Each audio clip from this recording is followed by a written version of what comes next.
Meanwhile, taking a look at what's happening in the Northeast, and it's important that we take a look at Northeast because in the Northeast, Eric Garcetti, the United States, it seems, has intervened. The United States is going to potentially come in for assistance. What are you picking up, Varghese? What do you think this means for the Manipuris? What does this mean for India?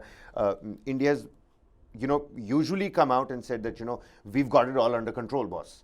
See, right? But now that Prime Minister was on a state visit there, and of course the US comes with a friendly note, in terms of and a sense of camaraderie in this step. But what do you make of it? See, Kabir, one thing is there when it comes to this story, especially when it comes to the issue about Manipur. Why is the US saying that it is ready and offer to assist? Now, this was made. This statement was made by Garcetti when he was at the Kolkata consulate, and this question was asked to him, and that is where he said that would offer assistance if needed or asked for.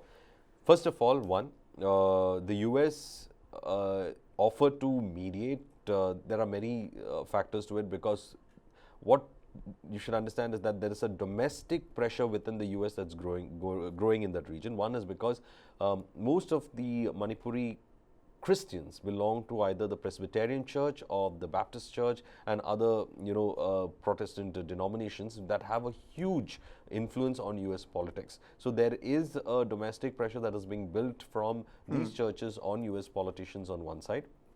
That is, of course, there. And they have been raising the issue time and again. But at the end of the day, this is an internal matter of India. Garcetti made that statement because that question was asked, and of course you won't say that you not look at it. He made interesting things like he said that it's a human concern.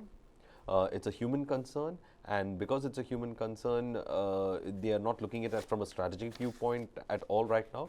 But if they will be happy to assist if asked for. But as far as I know, I think the big question over here is this. The big question over here is that Manipur and what's happening in Manipur is an internal matter of this country. Of course, all nations have their spokesperson, can comment on it, what's happening. But I think India is capable of handling the situation in Manipur. And I think the government of India is also moved those procedures to ensure there is peace. Of course, on the ground it's getting tough because the reality is tough. You have something with you? It says the ICEA congratulates Prime Minister Modi for his historical US state visit. Even as we're talking about the United States helping, right there on the front page, you've got a picture of Prime Minister Modi shaking hands with Joe Biden. But let's quickly take the viewers through what Eric Garcetti exactly said. He says, I don't think it's about strategic concerns, it's about human concerns. You don't have to be an Indian to care when children or individuals die in this sort of violence. We know peace as a precedent for so many good things. There has been so much progress in the Northeast and the East. We stand ready to assist in any ways if asked. We know it's an Indian matter, and we pray for that peace and that it may come quickly, because we can bring more collaboration, more projects, more investment, more collaboration, more projects, more investment. I mean, I think that these three are going to be the pillars of the ties between India and the United States. But coming back to what's happening in Manipur, what's the latest in Manipur? Well, the Hindu has got a very interesting article, and I think a lot of people, our viewers from Manipur and those who are concerned about Manipur, would finding it interesting. The Hindu's article speaks about this. Manipur High Court to hear internet ban today.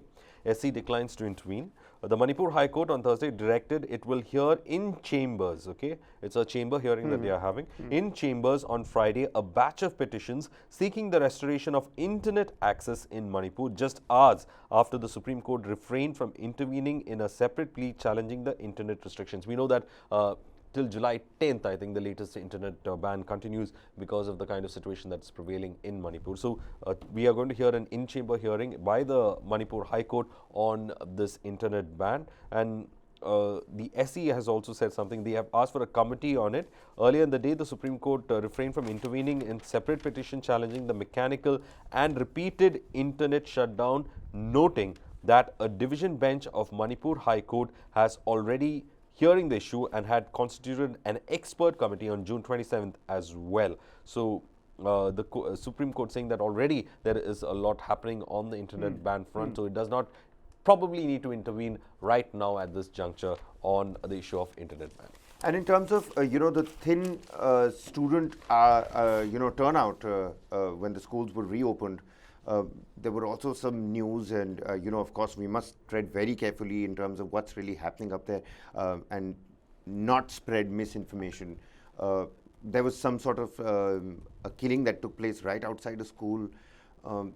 In such a situation, I mean, I'm forced to ask this question again. Do you think it's right for students to be heading out in such a violence and tenuous, stricken state? See, the government of Manipur is doing its best, I would say, doing its best to ensure that some kind of normalcy is returned. And schools are the symbols of that kind of normalcy. If kids are safe enough to go to schools, there is a semblance of normalcy.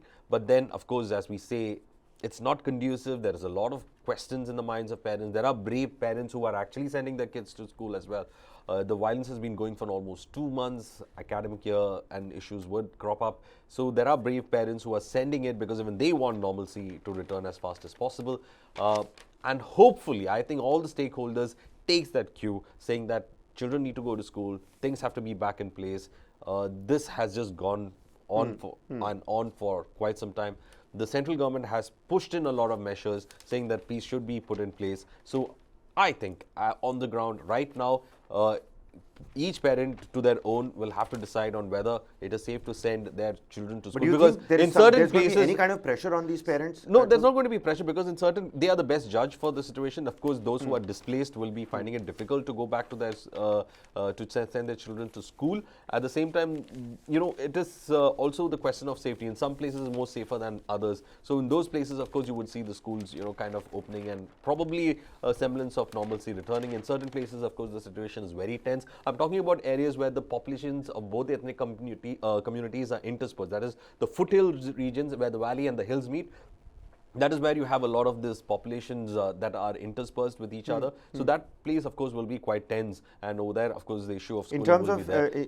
But then, Kabir, we should also understand that how many teachers will be able to report for duty. I've been saying this constantly. If teachers are also able to report for duty, nothing like that, but some kind of semblance. And before this, the government also said, asked the state government employees to return back to work. They've asked them to return back to work. But then again, safety aspects are there. Safety is going to be the primary concern, but I think each parent to their own, they'll have to assess the situation on the ground before they actually. Right here on the front page, it says, mentally ill woman shot dead in Imphal, 2 men tortured and killed. Killing spark protest near Imphal. They've put out pointers. A mentally ill woman shot at point blank range by assailants in the heart of Imphal. Videos emerge of 2 missing youths being tortured and shot by suspected militants in neighboring Kakching. Killing spark protest at Sekmaijin Bazar Bridge, 35 kilometers from Imphal. There's a picture of a farmer in Manipur who's working in his field as army men stand guard in the background. That's the situation at hand, ladies and gentlemen. We're almost at 3 months of this violence. Manipur woke up on Thursday to the horror of a mentally ill woman being led by unidentified assailants to an Imphal neighborhood and shot at point blank range. Again, shootings that are happening at point blank range. There were some videos, of course, there's a huge language barrier here at play with the larger multitude of the country, and people aren't able to understand, what are some of those jokes, those memes, those trolls, what are they saying on the internet, on Facebook and social media. So we don't really know, but the bottom line is that you have people that are getting shot at point blank range, be it mentally challenged, mentally ill or not. How can you shoot somebody at point blank range out in the open? Well, that is where I would say the miscreants are out there to create more trouble. Some people are profiting from this. Who are the people who are profiting from this? Who are keeping the, the arms still in the hands of these people who keep perpetuating this violence? Meanwhile, Kabir, also just to, since you've spoken about the violence, let me get you the point is that the Hindu has taken this. MPs walk out as panel chair disallows debate on Manipur. Derek O'Brien of Trinamool Congress leaders Digvijay Singh and Pradeep Bhattacharya protest as panel chairperson, and BJP MP Brijlal refused to take up the issue on meeting agenda. So, joint letter by the MPs have stated this, that we stand against such an evasion of responsibility to discuss an issue of national importance and therefore choose to walk out of this meeting. This is the joint statement that was given by the opposition MPs who staged that walkout because this debate on Manipur was not taken up. And of course, the violence that you had reported is also the 62-year-old woman shot dead. What about this look east policy that the BJP government has been, focusing on for the longest time? I've been saying all that these also, northeastern state chief ministers and those 12 BJP leaders, all of those got together. They had that meeting. What do you think was probably spoken about? See, there is a vision to look east policy, and the vision includes Manipur, and Manipur could be the potential gateway of land trade between Southeast Asian nations, and probably we'll have our own Belt and Road initiative. Like, but how isn't that border a part of that trouble? See, open borders are there. Every country that has open borders will have to man it properly. We are also supposed to man it properly. But the fact remains is that the potential of trade, the potential of being the gateway, Manipur can be the gateway of India towards Southeast Asia, the potential to attract a lot of investment. It could become an economic hub. It's all being affected. It's all being affected right now because unless this violence is brought under control, unless there is peace, there's no investments are not going to pour in, and once investments are not going to pour in, infrastructure projects are not going to pour in, and probably, I've been saying it again and again, Manipur has the potential to become the gateway of India towards But why do you Southeast think Asia. that's not happening? And I have a little view about it, even as we no, Kabir, see end that this it is a particular historical problem also is there with this because historically they said that let us not mess with the Northeast, in terms of destroying its ecosystem or, there was concern about its forests and its people. I'm just saying, you had the Nagas, you had the Meiteis, and of course the Cookies, were stationed there to help, safeguard the Meiteis from the Nagas, vice versa. So many years have trickled down and passed on. Do you think it's our lack of the knowledge of the topography, of the geography of that area that's becoming a hindrance for us to safeguard that border? I think we have a good knowledge about the topography now. We have a good knowledge about the potentials of Manipur as a state now. We have good knowledge about the geography of the entire Northeast now. Right. But what we don't understand is that we don't have a good understanding of the people of Northeast even now.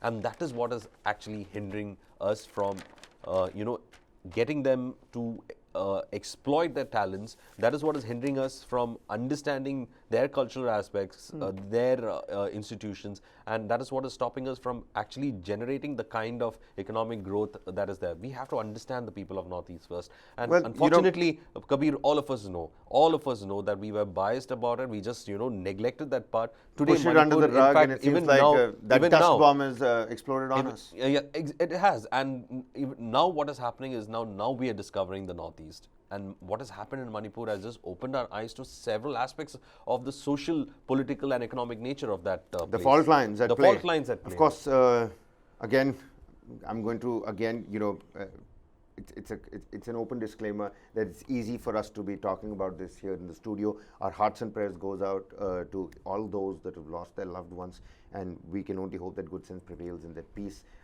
is attained in the tenuous state of Manipur.